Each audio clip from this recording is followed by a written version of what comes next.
The review for Ars Longa Vita Brevis, G10's newest album, is finally here.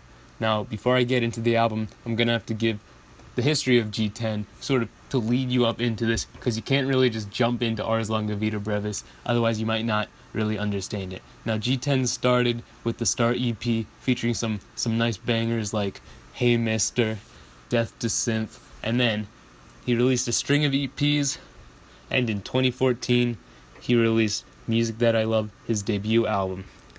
In 2015, G10 switched it up and went from electronic music to hip-hop and released his sophomore album, Mic Check, on 10/10/2015, proclaiming himself as a saint, and that's his feast day, and sort of the religious references will tie in the album, but just wait for that. Now, 10/10 should be a national holiday, should be international holiday, because it's just that important. I think around the world, everyone needs to know about the greatness that is G10. Now, after that, 2017 comes. G10 releases Ars Longa Vita Brevis on August 4th, 2017. It's got 19 tracks. It is about an hour and 20 minutes in length, and it goes over a lot of genres. It starts off with electronic music, does some hip-hop, and ends with some indie rock. Now, before I get into the actual album, there's a lot to learn about from the album artwork. The album artwork just seems like some normal graffiti of G10, but actually it's a lot deeper than that. It's a throwback to his album Clouds. That's what it's a reference to, which had graffiti with G10, and is very similar.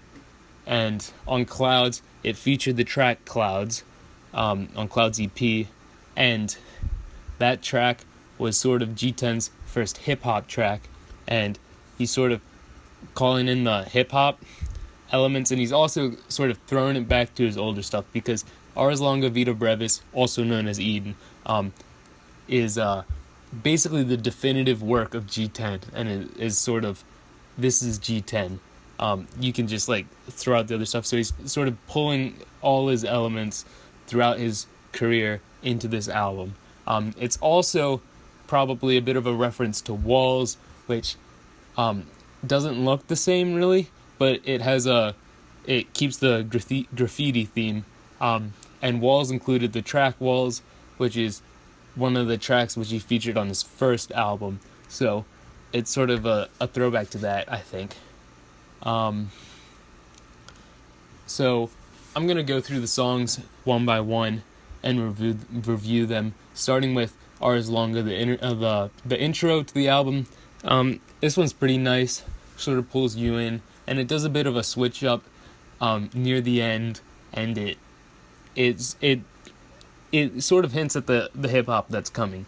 And G10 doesn't just throw you into the hip hop, which you'd think you would. It works out really well in the end. The second track is With You. This one is really nice. This is actually one of my favorites on the album. Followed by One Day, also one of my favorites. G10 added an outro to One Day, which I really like a lot, and it helps the song a lot, and it just sounds really great. Number 4, Remembering, featuring Nelson Fandela, or Famdela, as I like to call him. And anyway, this track has a pretty catchy chorus, I think, a nice drop. So G10 can be a little bit similar with the drops and stuff, and my friend pointed that out. And what would have been nice, I think, in this song is during the drop, it's got these sort of noises in the background, sort of rising and stuff. And if maybe held them from the first drop and only put them in the second drop, it would have made the song a little bit more exciting, I think. Number 5 is Mine. I don't really like that one that much. Isn't really the greatest, I'd say. 6 is Crazy for You. This one's pretty cool, especially the intro has these noises going back and forth. This one's pretty good. Night is pretty interesting. It's got pretty good vocals. Nice drop right before it. It says, "Yo, is that the new G10?" And of course it is that new G10. And that one's is very, very interesting. Awakening is kind of long, but I kind of like it. Pretty good. Some nice bass on that one. Before the Storm does a sort of switch up right before the drop. You're not really expecting it. Kind of nice. Some like static is sort of throwing back to the radio sort of static that you hear on the intro.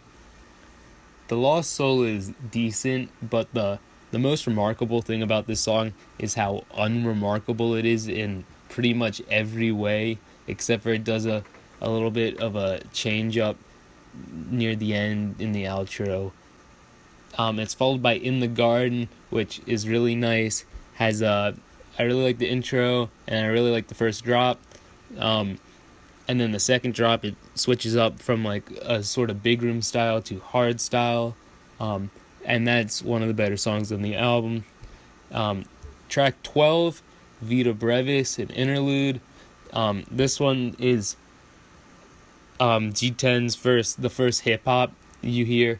It doesn't have G10's vocals yet.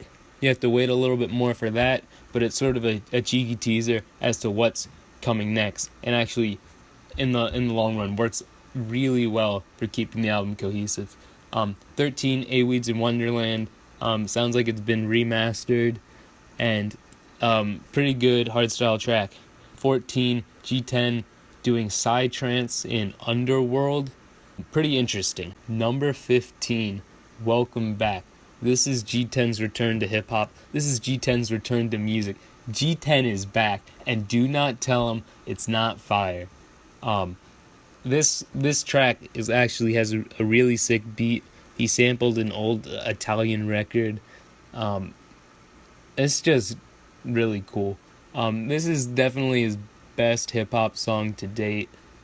Followed by track 16, 410, the one where he says that Buddha was a racist, pretty much, is what you need to know about that track.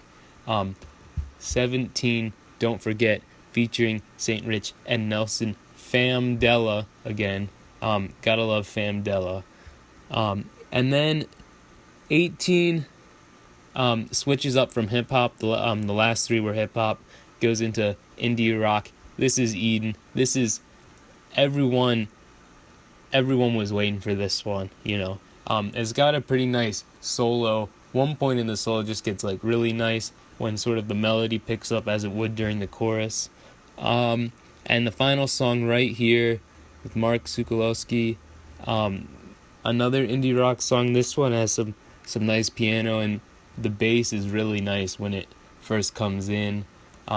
This song is one of the better ones on the album. This album is sort of the definitive work of G10. So if you look at the electronic music, it's better than music that I love, and you look at the hip hop and stuff, it's better than Mic Check. But there's more to this than seems, because it's actually a lot of hidden messages which you might skip over. So Eden is definitely the key. That's the core of pretty much all the information is based around Eden. How do we know this? Because G10 was originally going to name the album Eden, but then he didn't want to make it too obvious. A couple songs sort of make this clear. There's Night, which is sort of before the world. It's sort of the darkness, followed by Awaken, which is the opposite. Before the Storm, referring to the Great Flood. The Lost Soul, sort of the fall of humanity when they got kicked out of the Garden of Eden. In the Garden of Eden, pretty obvious. And then Eden, of course, self-explanatory. But it actually goes a lot deeper than that. The prophet G10 once said, "I don't need y'all, 'cause y'all hate on me." G10 actually acknowledges these haters in another way. The track 410 is actually another one of the tracks talking about Eden. You may have missed it, but if you're really looking in to the tracks, you sort of realize that it's actually Genesis chapter 4 verse 10, which reads as follows: "The Lord said, 'What have you done? Listen, your brother's blood cries out to me from the ground.'"